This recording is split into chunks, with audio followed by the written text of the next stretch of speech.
Outsider art defined. What is art? It's a question we think we know the answer to. It's the stuff we see in pristine, white-walled galleries. It's made by people with Master of Fine Arts degrees who write dense artist statements and navigate the complex social ecosystem of curators, critics, and collectors. It's a world with rules, with a history, with a canon. But what if the most powerful, most authentic, most profoundly human art is being made completely outside of that world? What if it's being created by people who have never heard of Picasso, who have never stepped foot in a gallery, and who aren't creating for an audience, a market, or for posterity, but out of a desperate, primal, internal need? This is the explosive, challenging, and deeply moving world of outsider art. And at its very heart, we find figures like Carlo Zinelli, a man whose life story and creative output force us to tear up our old definitions and start again. The term itself, outsider art, is an English translation of a concept pioneered by the French artist and theorist Jean Dubuffet in the 1940s. He called it Art Brut, which literally translates to raw art. And raw is the perfect word. Dubuffet was disillusioned with the mainstream art world, which he saw as culturally asphyxiated, derivative, and obsessed with its own history. He believed that the professional artist, by the very nature of their training and their place in society, had lost touch with the pure, unadulterated creative impulse. He went looking for art that was uncontaminated. He found it in the most unexpected places, in the drawings of psychiatric patients, in the carvings of spiritualist mediums, in the creations of recluses and hermits. These were people on the absolute fringes of society, creating works of staggering originality and power completely for themselves. The core tenets of Art Brut, or outsider art, are therefore quite specific. First, the creators are self-taught. They haven't been to art school, they don't know the rules of perspective or color theory, and they frankly don't care. Their technique is invented, born of necessity and intuition. Second, their work exists outside the established art world. They are not influenced by trends or movements. Their visual language is a universe of its own, developed in isolation. This is a crucial distinction. It separates outsider art from what we might call folk art, which, while often made by untrained artists, is usually part of a shared community tradition or aesthetic. Outsider art is radically, sometimes shockingly, individual. Finally, and perhaps most importantly, the creation of this art is driven by an intense, non-negotiable internal compulsion. It's not a career choice, it's a survival mechanism. It's a way to order a chaotic internal world, to communicate when words fail, to give form to visions that haunt or inspire. This is where Carlo Zinelli enters the frame, and he is, in many ways, the quintessential Art Brut figure. Born in Italy in 1916, his life was derailed by the trauma of war. He was eventually diagnosed with schizophrenia and, in 1947, was admitted to a psychiatric hospital where he would spend the rest of his life. For 10 years, he was largely silent, withdrawn into a world no one could access. But then, a studio was opened in the hospital. And for Zinelli, this was like a key turning in a lock that had been rusted shut for a decade. He began to draw and paint, not as a hobby, but with a relentless, all-consuming fervor. His works, filled with stylized figures, animals, and symbols, weren't just pictures. They were a new language. He was speaking again, not with his voice, but with a brush, documenting his memories, his fears, and the vibrant life of his mind on paper. When we look at a work by Zinelli, we are not looking at something made to be sold or critiqued. We are looking at a direct, unfiltered transmission from a human psyche. This is the challenge and the thrill of outsider art. It bypasses the intellectualism and the self-consciousness that can sometimes make contemporary art feel distant. It doesn't ask for our clever interpretation, it demands our visceral, emotional response. It's raw, it's honest, and it's often uncomfortable. It forces us to confront our own prejudices about who is allowed to be an artist and what genius is supposed to look like. We're conditioned to think of genius as a product of education, opportunity, and social recognition. The outsider artist shatters that mold. Their genius is innate, resilient, and blooms in the harshest of conditions, like a wildflower pushing up through a crack in the concrete. The story of this art form is not just an aesthetic one, it's a human one. It's about the irrepressible need to create, to make one's mark, to build a world of one's own, even when the outside world has locked you away. And as we prepare to dive deeper into the specific universe that Carlo Zinelli built on paper, we must be ready to leave our preconceptions at the door. We are about to witness the work of a mind that, having been cast out, created an entire cosmos in return. Block 2. Carlo Zinelli's Genius. To truly understand the genius of Carlo Zinelli, we have to journey back before the hospital walls, before the diagnosis, to the world that formed him. Born in a small village near Verona, his early life was one of earth and animals. He worked as a cattle drover, a life dictated by the rhythms of nature. This pastoral, pre-modern existence would become the foundational vocabulary of his later artistic language. But this world was violently interrupted. At the age of 20, he volunteered for the Spanish Civil War. The experience shattered him. The man who returned was not the same one who left. He was plagued by what we would now recognize as severe PTSD, and his erratic behavior led to his diagnosis of schizophrenia and his commitment to the San Giacomo alla Tomba psychiatric hospital in 1947. For the next 10 years, Zinelli was a ghost, a man locked in a profound silence, pacing the hospital grounds, seemingly lost to the world, a footnote in a medical chart. Then came the miracle. In 1957, the Scottish sculptor Michael Noble, working with the hospital's forward-thinking director, opened an art workshop. It was an experiment in therapeutic expression, but for Zinelli, it was a lifeline. He picked up a brush and began to paint, and the silence of a decade was broken by an explosion of color and form. From that moment until his death in 1974, he was astonishingly prolific, creating nearly 2,000 works.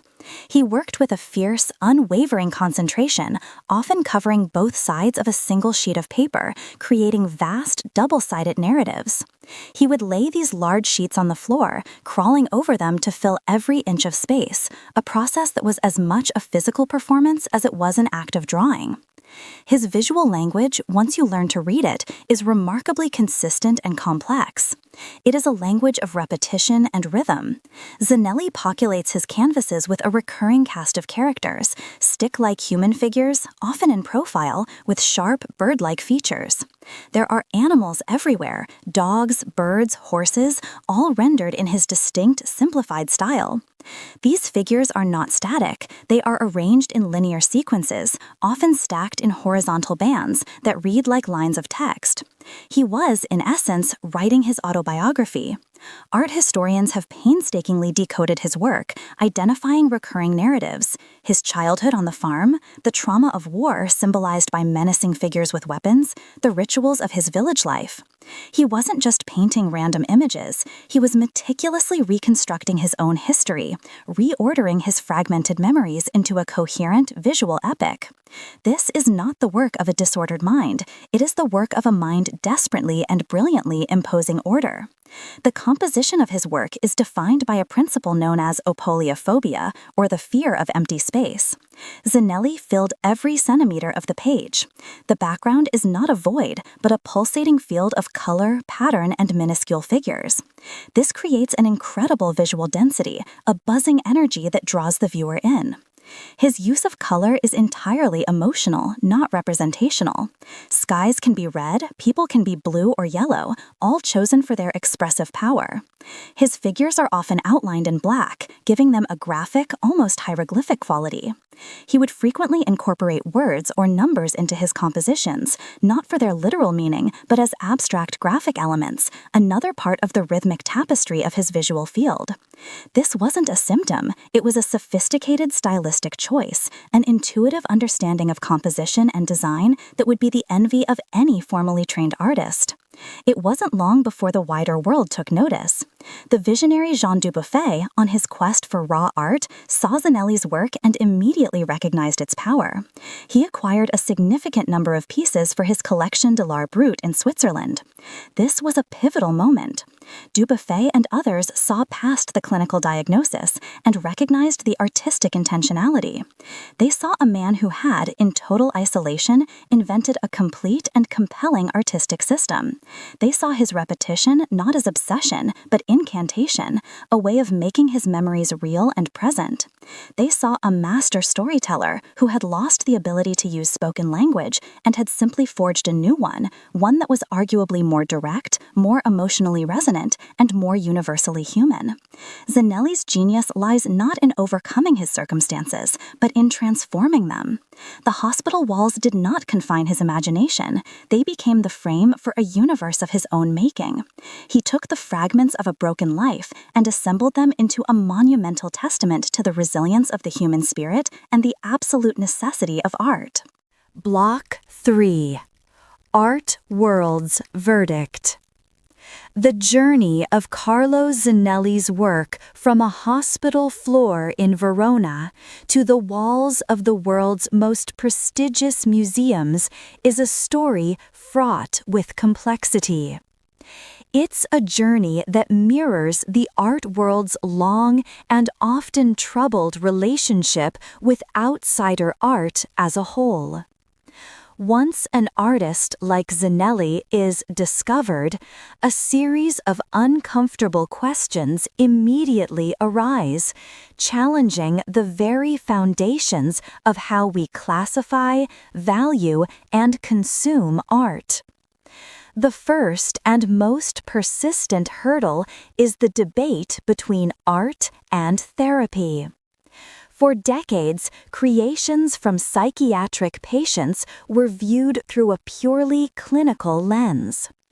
They were seen as diagnostic tools, as symptoms of an illness made visible, not as aesthetic objects with their own internal logic and artistic merit. The patient was a subject to be studied, and their art was simply data. This perspective, while perhaps well-intentioned, does a profound disservice to the artist. It strips them of their agency, their intentionality, and their genius. To label Zinelli's work as merely therapeutic is to ignore the sophisticated compositional choices, the complex personal symbolism, and the sheer aesthetic power he commanded. While the act of creation was undoubtedly therapeutic for him, a way to process his world, the resulting objects are far more than just a record of that process. They are art.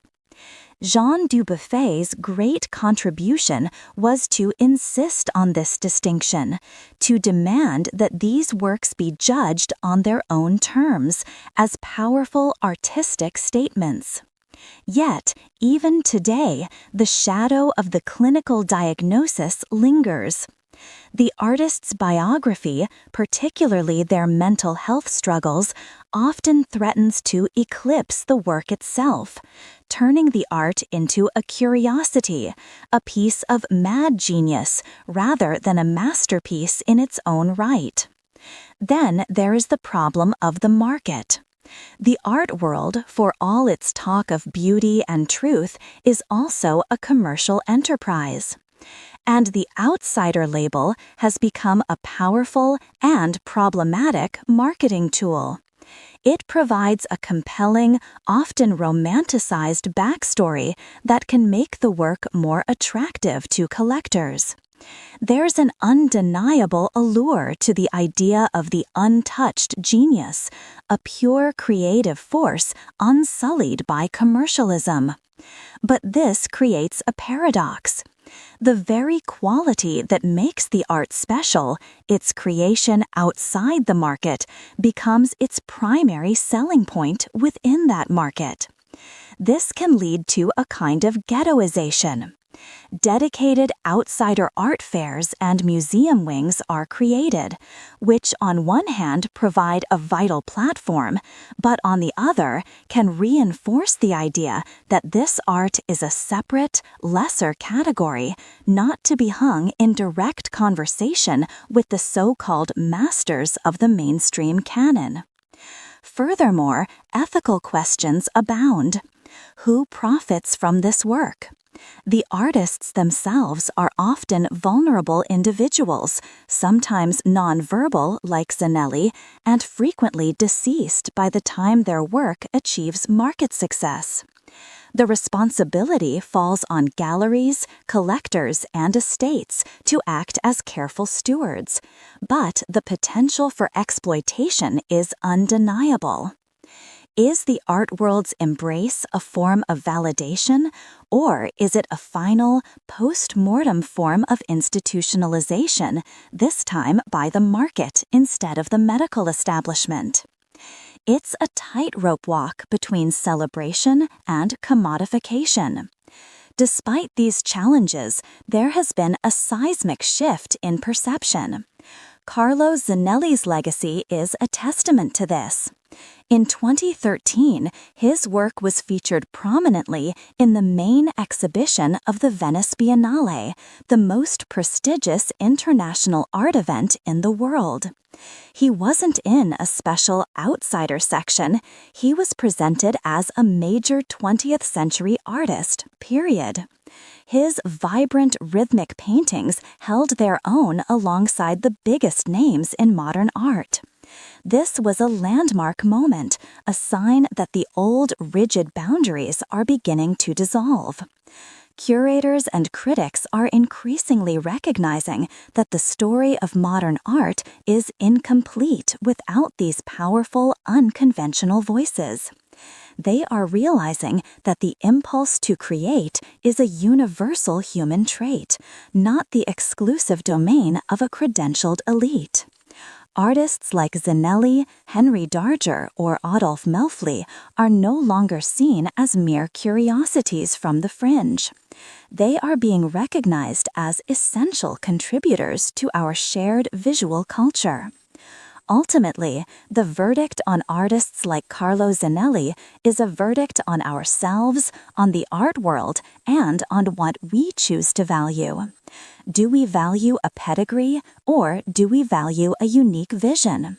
Do we value conformity to a tradition, or the courage to invent a new one? Zinelli's work, born in silence and isolation, now speaks volumes in the halls of culture. It reminds us that genius doesn't follow a prescribed path. It can emerge from anywhere, at any time, against all odds. It forces us to ask one final crucial question: who really is the outsider?